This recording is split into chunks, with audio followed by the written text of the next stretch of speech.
You walk into a room full of people. There's laughter. There's noise. Someone is making a confident statement about something they clearly don't understand, and everyone is nodding along. You think about correcting it. Then you stop yourself, because you already know what happens when you do. You've been in that room 100 times, and every single time you leave feeling more drained than when you arrived. Not sad, not angry, just hollow, like you spent 2 hours speaking a language that no one else in the room actually spoke. So you start going home earlier, answering fewer calls, canceling plans without much guilt, and somewhere in the back of your mind, a small voice starts asking, "Is something wrong with me?" Here's the brutal truth. Nothing is wrong with you, but something is very different about you, and that difference has a cost. Arthur Schopenhauer, the 19th century German philosopher who saw reality more clearly and more darkly than almost anyone before or since, spent much of his own life in deliberate isolation, not because he was broken, but because he understood something that most people never will. The higher the mind, the greater the need for solitude. In this video, we're going to walk through 5 harsh truths that explain exactly why intelligent people withdraw from the world, not as a character flaw, not as social anxiety, but as a rational, even necessary response to what intelligence actually reveals about other people and about life itself. These truths will be uncomfortable. Some of them will sting, but by the end, you won't feel broken. You'll feel understood, perhaps for the first time. Let's start with the most fundamental truth of all, the one that sets everything else in motion. You process the world differently. Not better necessarily, not worse, differently. And that difference creates a gap, a permanent, widening gap between your inner experience and the experience of the people around you. Think about the last time you were genuinely excited about an idea, a concept you'd been turning over in your mind for days, a connection you'd made between two things that on the surface had nothing to do with each other. You brought it up with someone, you explained it, you watched their eyes, and somewhere in the middle of your explanation you realized, they're waiting for me to finish. They're not following. They're polite, but they're not there. That moment, that specific, quiet devastation is what Schopenhauer was describing when he wrote, "A man can be himself only so long as he is alone, and if he does not love solitude, he will not love freedom. For it is only when he is alone that he is really free." Read that again. He's not saying solitude is comforting. He's saying it's the only place where a certain kind of mind can actually exist. The modern psychological term for what's happening here is intellectual loneliness, and research confirms it's among the most painful and least discussed forms of social isolation. It's not about having no friends, it's about having no one who can meet you where your mind actually lives. And here's what makes this worse. It's invisible to everyone else. If you were physically different from the people around you, they'd see it, they'd acknowledge it. But intellectual difference, particularly a gap in depth, in nuance, in the ability to hold complexity, is completely invisible from the outside. The person who can't follow your thinking doesn't know they can't follow it. They just think you're being complicated, or arrogant, or strange. So you get misread, constantly. And after being misread enough times, you do what any rational person does. You stop broadcasting on a frequency no one can receive. This is the first harsh truth. Your isolation isn't social failure, it's signal incompatibility. Schopenhauer understood this with almost painful clarity. He watched the people around him, the academics, the socialites, the merchants, and he saw minds that were, for the most part, running on a kind of cognitive autopilot. Not evil, not stupid necessarily, just shallow, occupied with surfaces, comfort, status, the immediate and the obvious. He called this the condition of the Philistine, a person whose inner life is defined not by thought, but by appetite. And he was under no illusion about how rare it was to find someone who had truly escaped it. You've met maybe a handful of people in your life with whom conversation felt genuinely electric, where ideas didn't have to be slowed down, simplified, or edited yourself, where ideas bounced back at you sharpened rather than dulled. Hold that number in your mind, whatever it is, 2, 5, 10, hold it, because that number is the actual size of your social world. Everything beyond it is, on some level, performance. And performance is exhausting. Over years and decades, the cumulative toll of performing accessibility, performing enthusiasm, performing connection you don't feel, it becomes unbearable. So you pull back. Not dramatically, slowly, quietly, deliberately, an evening here, a weekend there, until the solitude becomes not just tolerable, but preferred. This is where most people get it wrong. They assume something must have happened, a falling out, a disappointment, a trauma. But for many deeply intelligent people, isolation isn't an event, it's an accumulation, 1,000 small moments of not being understood that eventually tip the scale. Schopenhauer didn't isolate himself because the world was cruel to him.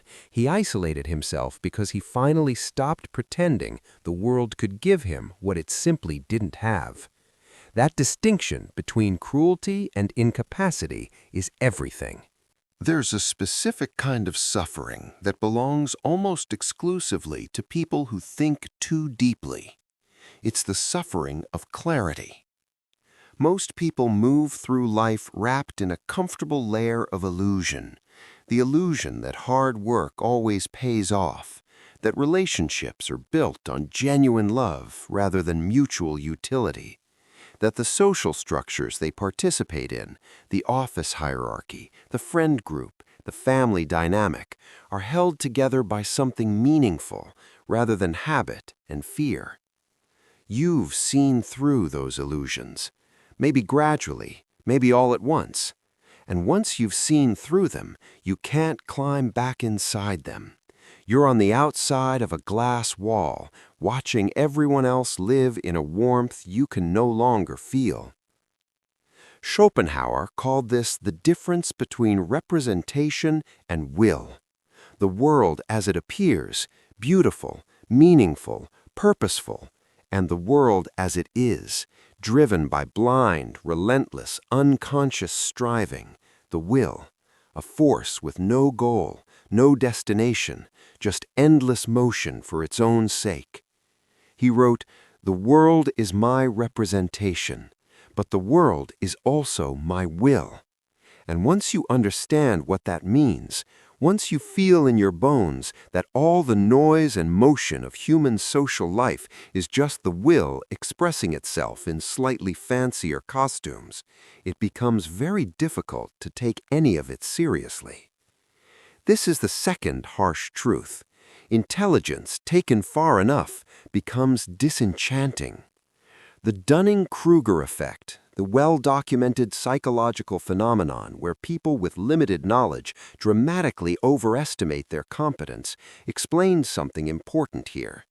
The least intelligent people in any room are almost always the most confident, the most certain, the most socially effortless. And you, watching them, you feel something complicated, not quite contempt, not quite envy, something more like grief, because you can see what they can't. You can see the gaps in their reasoning, the brittleness of their certainties, the way their confidence is built on foundations they've never examined. And you know with perfect clarity that pointing this out will help no one. It will simply make them defensive and make you look arrogant. So you say nothing. You smile. You change the subject. And afterward, alone, you feel that hollow feeling again. This is the trap that Schopenhauer saw with devastating precision. The more clearly you perceive the world, the less you can participate in the comfortable fictions that make social life bearable for everyone else. the intelligent person is not made miserable by bad circumstances.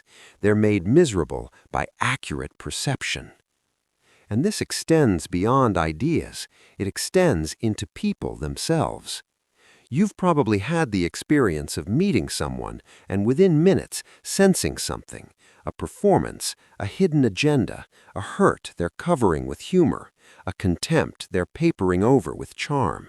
You didn't want to see it. It wasn't useful information, but you couldn't not see it. That's the burden of pattern recognition taken to its extreme. It doesn't just help you, it isolates you. Schopenhauer's answer to disenchantment wasn't to pretend it wasn't real. It was to lean into it fully, to pass through it until you reached a kind of clarity so complete it became its own form of peace. Not the peace of ignorance, the peace of total acceptance. But that journey, that full traversal, is a long one, and most people never take it. Most people who see behind the curtain either grow bitter or they grow quiet. The bitter ones suffer. The quiet ones withdraw. Both responses are understandable. Only one is intelligent. Here's something no one tells you. Something the culture around you actively discourages you from acknowledging. Not all social interaction is restorative. For some minds, most of it is depleting. The modern world worships connection. It treats sociability as a moral virtue and solitude as a warning sign. The person who wants to spend Friday night alone is, according to the dominant cultural narrative, either depressed, antisocial, or afraid. The solution is always the same: go out more, open up more, push past the discomfort. But what if the discomfort isn't dysfunction? What if it's data? Schopenhauer was one of the first thinkers in the Western tradition to take this seriously. He wrote, "Almost all of our sorrows spring out of our relations with other people. Not some of them, almost all of them." Think about the last month of your life. Think about the moments that drained you, frustrated you, left you feeling worse about yourself or the world. How many of those moments were solitary, and how many involved other people? For most people who are reading or watching this, the answer is clear. The pain comes from people. The peace comes from within. This is the third harsh truth. Solitude is not the absence of connection. For certain minds, it is the highest form of it, connection with one's own thoughts. There's a neurological dimension here that's worth understanding. Research on what's called the default mode network, the brain system active during rest, reflection, and self-directed thought, shows that this system is significantly more active and better integrated in people who score high on measures of openness and intellectual curiosity. In other words, the very minds that are most drawn to ideas, most engaged by complexity, are the minds that need unstructured internal time most desperately. When you deny that need, when you fill every hour with social noise because you've been told that's what healthy people do, you're not feeding yourself, you're starving yourself. And over time, the hunger becomes an ache, and the ache becomes withdrawal. But here's what makes this especially difficult. The people around you, the ones who drain you, almost never know they're doing it. Their cheerful shallowness is genuine. Their endless small talk is not a performance, it's who they actually are. And there's nothing wrong with them. But there is something genuinely incompatible between you and them. Schopenhauer was ruthless about this. He had no patience for the social fiction that all people are fundamentally the same, that beneath the differences we're all really seeking the same things. He believed, and the evidence increasingly supports him, that minds vary enormously in their structure, their depth, and their needs, and that forcing profoundly different minds into the same social mold produces nothing but quiet suffering for everyone involved. The person who needs 8 hours of social stimulation a day is not wrong. The person who needs 2 is not broken. They are simply different machines running on different fuels. The tragedy is that our culture has decided one of those machines is normal and the other needs to be fixed. So you stop trying to be fixed, you stop apologizing for the fuel you run on, and gradually, strategically, you start redesigning your life around what actually works, around the kind of interactions that leave you sharper rather than duller, fuller rather than empty. That's not antisocial, that's intelligent. Now we go deeper, because there's a layer beneath everything we've discussed, a mechanism that makes this entire situation not just painful, but systematically painful, a trap. You want to belong. Some part of you, no matter how much you've intellectualized your solitude, no matter how many times you've told yourself you prefer your own company, some part of you still wants to be met, understood, received. That want never goes away. And Schopenhauer would tell you that's not a character flaw. That's the will, the blind, biological, insatiable drive that underlies all human behavior, expressing itself through you in its most poignant form.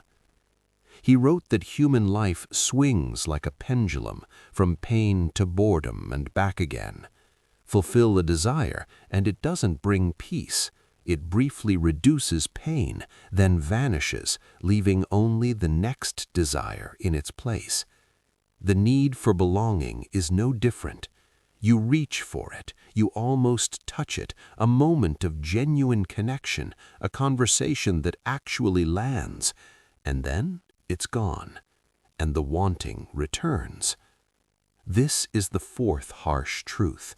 The longing for deep connection that intelligent people feel is not a problem that can be solved. It can only be managed and eventually transcended. Here's how the trap works in practice. You sense, correctly, that most social environments don't offer what you need, so you withdraw. In withdrawal, the longing intensifies. It becomes unbearable. So you re-engage. You try again. You go to the party. You join the group chat. You make the effort. And within hours, you're reminded of exactly why you left. The conversation is flat. The humor is thin. The values on display are not yours. You leave earlier than expected. You feel guilty. You feel strange. You wonder if you're too demanding, too elitist, too broken. And then the cycle begins again. Schopenhauer's escape from this cycle wasn't found in other people. It was found in what he called the aesthetic contemplation of the world, the experience of turning the mind outward toward beauty, art, music, literature, nature, and letting the will fall silent for a moment. In those moments, he argued, we step outside the cycle entirely. We stop being desiring machines. We become, briefly, pure subjects of perception. This is why creative and intellectual work provides a quality of peace that social interaction rarely does. When you are writing, composing, building, researching, thinking, you are not wanting, you are being. And in that state, the longing goes quiet. The psychologist Mihai Csikszentmihalyi called this flow, the state of complete absorption in a challenging task, and research confirms what Schopenhauer intuited 200 years ago. Flow states are among the most reliably satisfying experiences available to human beings, more satisfying than achievement, more satisfying than social approval, more satisfying, in most cases, than anything the external world can offer. This is where intelligent people find their sustenance, not in crowds, not in conversation, in the act of sustained, demanding, solitary thought. The trap of belonging loses its power once you've found something that feeds you more reliably than belonging ever did. Everything up to this point has been diagnosis. Now we turn to prescription. Because here's what I want to be absolutely clear about. Schopenhauer was not an advocate for misery. He was an advocate for clarity. And clarity, taken all the way, does not lead to depression. It leads to liberation. Most advice about loneliness sounds like this. Push yourself to socialize more, lower your standards, find common ground, practice small talk. And for certain people, that advice is fine. But for you, for the mind that has gotten this far into this video, that advice is not just useless, it's actively harmful. Because it treats your nature as a problem to be corrected, rather than a reality to be navigated. This is the fifth harsh truth, and it's the one that changes everything. Solitude, for an intelligent mind, is not failure. It is the condition of genuine flourishing. Schopenhauer was explicit. Solitude is the lot of all excellent minds, not a consolation prize, the lot, the natural condition of minds that have grown too large for the rooms they were expected to fill. But there's a critical distinction he drew that most people miss. There are two kinds of solitude. There is solitude as escape, running from the pain of not being understood, and there is solitude as cultivation, deliberately choosing to use aloneness as raw material for growth, depth, and creative output. The first kind keeps you stuck. You're still organized around other people, around their failure to understand you, their noise, their shallowness. Your solitude is reactive. It's defined by what you're fleeing. The second kind sets you free. You're organized around yourself, around your own work, your own thinking, your own becoming. Your solitude is generative. It's defined by what you're building. The shift between these two modes doesn't happen automatically. It requires a choice, a decision that is harder than it sounds, to stop waiting for the world to produce the connection you need and to start mining your own interiority for everything it contains. In practical terms, this looks like a few specific things. First, it means auditing your social life ruthlessly, not eliminating people, but being honest about which interactions leave you expanded and which leave you contracted, and then quietly, slowly, weighting your time toward the former. Second, it means taking your solitary work seriously, not as a hobby, not as something you do when there's nothing else going on, as your primary relationship, the central commitment of your life, around which everything else is organized. Third, it means finding the rare few, and they do exist, who can meet you. Not perfectly, not always, but enough. Because Schopenhauer himself maintained a few correspondences of genuine depth throughout his life. He didn't need many, neither do you.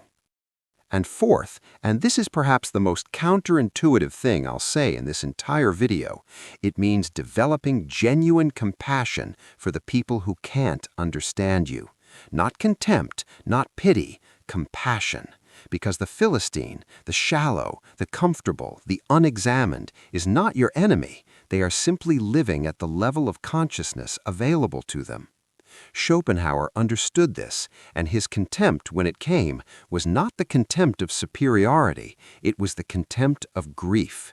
Grief for what might have been if only minds had been different. Let that grief move through you, and then let it go. We've covered a lot of ground. 5 truths, each darker and more precise than the last. And if you're watching this far in, some part of you recognized yourself in every single one. So let's talk about what to actually do with this understanding, because philosophy that doesn't change how you live is just entertainment. The first thing you do is stop fighting the diagnosis. You are not going to become someone who finds small talk energizing. You are not going to suddenly discover that the opinions of casual acquaintances matter to you. You are not going to feel at home in most rooms. This is not a phase. This is not something therapy will dissolve. It is the shape of your mind, and it deserves the same acceptance you'd give any other immutable fact about yourself. Schopenhauer's entire philosophical project was, at its core, an argument for acceptance. Not passive resignation, not the dull surrender of someone who has given up, but the active, wide-awake recognition of reality as it is. He called it the denial of the will, the moment when a mind finally stops demanding that the world be other than it is and begins working intelligently within what actually exists. That recognition is, paradoxically, one of the most energizing experiences available to you. Because once you stop spending energy on the impossible, on trying to make yourself understood to people who cannot understand you, on trying to fit yourself into social shapes you were never designed for, all of that energy becomes available for something else, for the work, for the thinking, for the life that is actually yours. The second thing you do is distinguish between solitude and isolation. Isolation is involuntary. It is something that happens to you. Solitude is chosen. It is something you create. The difference between these two states, though they may look identical from the outside, is everything. Isolation breeds resentment. Solitude breeds depth. Isolation is organized around lack. Solitude is organized around abundance, the abundance of your own inner life, which is, if you've cultivated it, extraordinarily rich. The third thing you do is build a life that reflects your actual values, not the values you were told to have, not the values that make you legible to people who will never quite understand you, but the values that emerge naturally from the deepest part of who you are. For Schopenhauer, those values were clarity, honesty, and the uncompromising pursuit of truth. For you, they may be different, but they are there. And they deserve to be the organizing principle of your life, not an afterthought, not something squeezed in around your social obligations, but the center. And finally, and this is the hardest one, you learn to be at peace with being misunderstood. Not resigned, not bitter, at peace. Because the alternative, the life spent trying to make yourself legible to everyone, shrinking and simplifying and performing until you've edited yourself out of existence, that life is available to you, but it isn't yours. You were built for something harder, and harder things, as Schopenhauer knew, are also more real.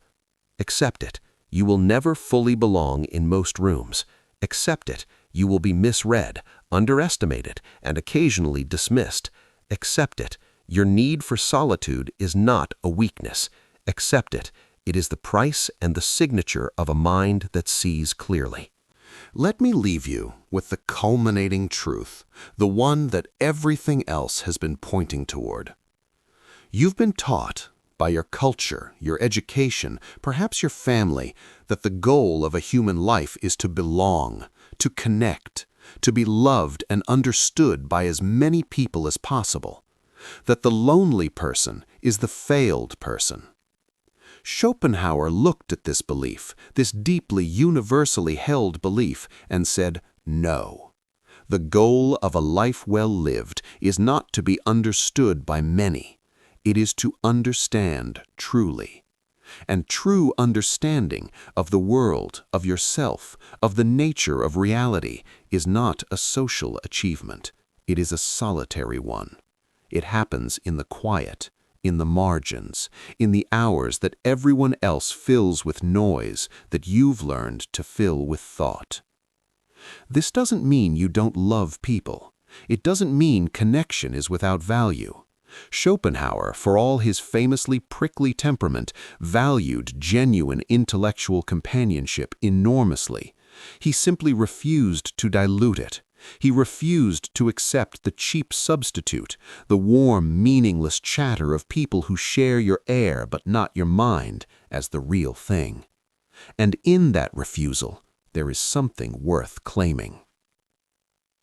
The world will not change to accommodate your mind. The world will never produce on demand the depth of connection you seek. You already know this. You've known it for years. The question is no longer whether it's true. The question is what you do with it. Do you keep fighting it? Keep apologizing for it? Keep trying to squeeze yourself into shapes you don't fit? Or do you accept it fully, finally, without remainder, and begin to build a life worthy of the mind you actually have? Schopenhauer wrote, "The greatest of follies is to sacrifice health, strength, and peace of mind for social approval." You've sacrificed enough. The room where you feel most alive is not the crowded one. You already know which room that is. It's time to go back to it. Accept it. Intelligent minds are rarely at home in crowds. Accept it. Your solitude is not a wound. Accept it. It is the condition of everything that makes you extraordinary. Accept it. If this video struck something in you, if something shifted as you were watching, I want you to do something simple. Go to the comments right now and write, "It made sense to me." That's it. Those 4 words will tell me this reached the person it was meant to reach.